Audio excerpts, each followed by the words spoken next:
Hello students, welcome to this online teaching learning process of subject mobile application development. So from today we are going to start our fifth unit, that is activity and multimedia with databases. So in this unit we will study the different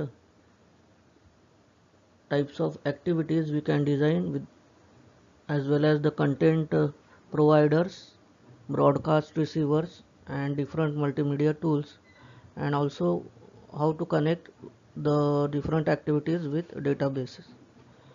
So today's topic is our 5.1, that is intent and intent filter. Course outcome includes create Android application with database. So the learning outcomes of this video includes, we will study today, that is what is intent and what are different types of intent filters. POs mapped are PO1, PO4, PO6 and PO7. So coming to intent, so what is the intent in Android? Intent in a normal or a common English word, we can say that it is the purpose to perform, or simply purpose. We can see what is the intent of any doing anything, that is what is the purpose of doing anything. So similarly in Android we can use this intent to perform a particular type of action. So intent, what is intent? Intent is a message that is passed between the components such as activities, content providers, broadcast receivers, services, etc. So what is the intent? It is a message that is passed between the different components, that are activities, content providers, broadcast receivers and services. It is generally used with the start activity method. So the intent will be used with the start activity method to invoke the activity or a broadcast receiver or a service. So the dictionary meaning of intent is the intention or the purpose. So it can be described as a intention to do or to perform any action. Intent types and intents are mainly useful to perform the following actions. So we can perform following actions like starting an activity, starting a service, delivering a broadcast message, likewise. So the intents are mainly classified into two types, that are implicit intent and explicit intent. Both the intent will perform the different actions. So what are they mainly used for are, first to start the service or to launch an activity. Activity means our form.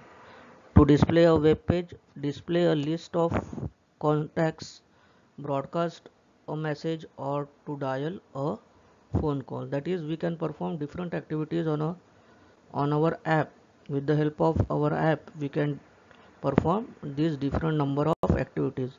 Also there are number of activities we can perform using our intent. So intent types, these are broadly classified into two types, that is implicit intent and explicit intents. So coming to the implicit intent, it doesn't specify the component. That is, implicit intent type of intent will never specify any of the component, like whether it is an activity, whether it is an broadcast receiver notification or a service. In such case, intent provides information of available components provided by the system that is to be invoked. So what this intent or implicit intent will do, it will not specify any component and it will invoke the particular component with the number of information available. For example, we may write the following code to view the web page. So for viewing the web page, we can write the intent as given below. So intent, that is object is created equals to new intent action view. What the action we have to perform is to view the web page. Therefore action underscore view, and intent is the object we have created and the action we have passed, that is view action. So intent dot set data. So to perform the operation of viewing the web page, we have to pass the data. So what data we are passing with the help of set data method, that is URL of the web page. So web page is google.com. So we are setting the data, and next we are starting the activity, start activity, and the parameter we passed is intent, which we have created above. For example, if you want to show a specific location of a user on a map, you can use an implicit intent to pass the coordinates through the intent from the app. So it will show the coordinates of a map. Coming to explicit intent, when you explicitly define which Android component should be opened. So in implicit intent, we have not specified any component or service or broadcast receiver. But in explicit intent, we have to explicitly, that is, we have to mention the component that should be opened or some user action is to be performed. So it specifies the content. Object creation is same, intent I equals to new intent, and the parameters are get the application context, that is what the, or else we can specify this, that is it will get the current context of the application. And activity2 dot class, activity2 dot class means if we are assuming here as activity1 and activity2. So by this intent we will call the second activity, that is we will transfer our control from activity 1 to activity 2 and start activity. So activity 2 class will be displayed. For example, you can start a new activity in response to a user action or start a service to download a file in the background. So all the intent operations are performed in background. This is the most important point. Foreground activities will be the only the display the user will see. Suppose if we are playing a music player on Android, so internally all these operations will perform. Foreground activities will not show any type of subsequent operations.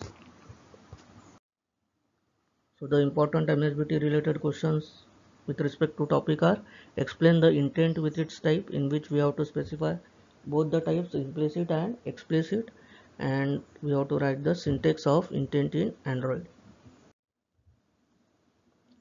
So we have learned in this video today is what is intent and what are different intent filters. Intent filters are nothing but the implicit and explicit.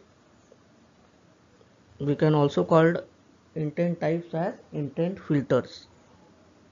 So don't get confused in that. Intent filters are nothing but the intent types. So thanks for watching the video. In the next video we will see about the activity life cycle, that is whatever the activity we design with the help of layout and different views. So how the activity will initialize or it will load and perform internal various operations.